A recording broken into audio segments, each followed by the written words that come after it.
Over the past few months, I've been creating a series of videos reflecting on my 30-year journey in the aesthetic industry, exploring profitability trends and how they've shifted, especially in recent years.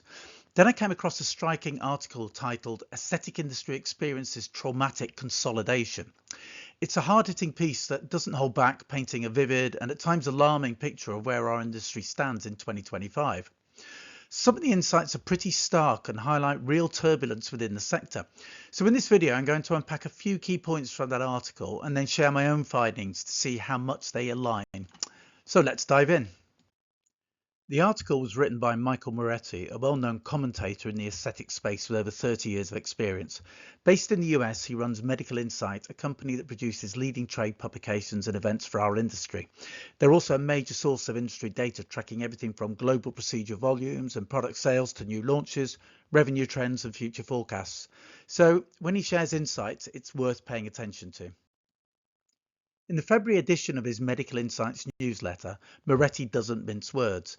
He states that after years of rapid expansion, the bubble has clearly burst.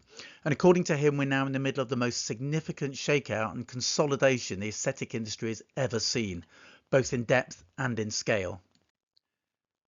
Moretti goes further, pointing out to what he calls a feeding frenzy over the past 15 years, where device manufacturers aggressively pushed undercapitalized med spas into taking on massive financial risk. That frenzy, he says, has now come to a sudden halt. Small aesthetic practices are filing for bankruptcy, unable to cover even rent or payroll, and those that have survived are often relying on desperate price-cutting tactics to attract patients, a move that slashes already thin margins and often leads to insolvency. As I mentioned at the start of this video, his view is blunt, and while it's probably more US focused, many of the themes do echo with what I've been discussing in my own videos over recent months. This broader picture is also reflected in how some of the industry's bellwether companies are performing. Take AbbVie, for example. In the first quarter of this year, they reported a 10% drop in Botox sales and a 20% decline in Juvederm. These are huge established brands, so when their numbers are falling, it signals deeper shifts happening across the entire market. And the struggles aren't limited to product sales. On the device side, Cutera, a well-known name in the aesthetic tech space, recently made headlines after posting consecutive quarterly losses.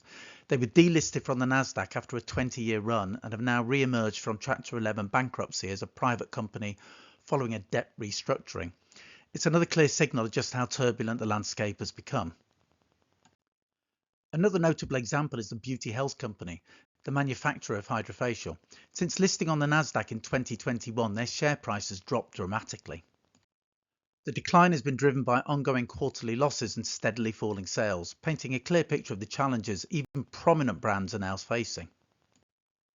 I've also examined the stories behind some of the UK's largest aesthetic clinic chains, once highly profitable, turning over between £20 and £40 million a year. Many of them have faced serious financial challenges in recent years, including periods of administration and debt restructuring. And what's striking is that these aren't small independents. Many are venture capital backed with highly skilled marketing and finance teams behind them. It just goes to show no one is immune from the economic pressures currently reshaping our industry. In addition, I revealed signs of deflation in the UK aesthetic sector, using Botox as a case in point. When you look at the average price for one area of toxin treatment over the last 30 years, it hasn't even doubled, despite inflation more than doubling in that same period. That disconnect highlights a real pricing pressure within the market, and it's something that practitioners can't afford to ignore. While treatment prices haven't kept up with inflation, staffing and other fixed costs have continued to rise sharply, and that's likely the key reason why UK average operating profit margins, once sitting at around 8% for the largest groups in our sector, have steadily eroded over the past 15 years. After 3 decades of rapid expansion, it's not surprising that the aesthetic industry might be hitting a period of slowdown. But that doesn't mean the end, far from it. I believe the industry will continue to evolve with new technologies and innovation driving long-term growth. That said, individual treatments and product categories may have already peaked. Some may even be in decline. So for clinics, staying informed is critical.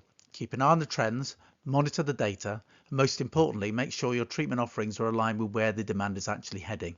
Because in today's environment, insight and adaptability aren't just nice to have, they're essential for survival and success.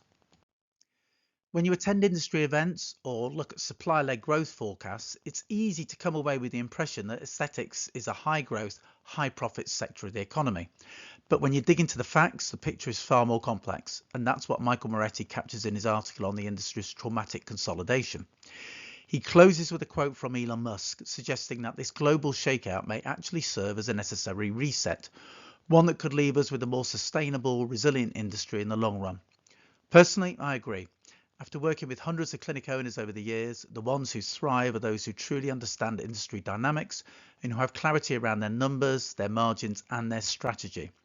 In times like these, that clarity isn't just helpful, it's essential. If you found this useful or you're seeing similar trends in your own clinic, drop a comment below. I'd love to hear your take. And don't forget to subscribe if you want to keep up with the bigger conversations shaping our industry.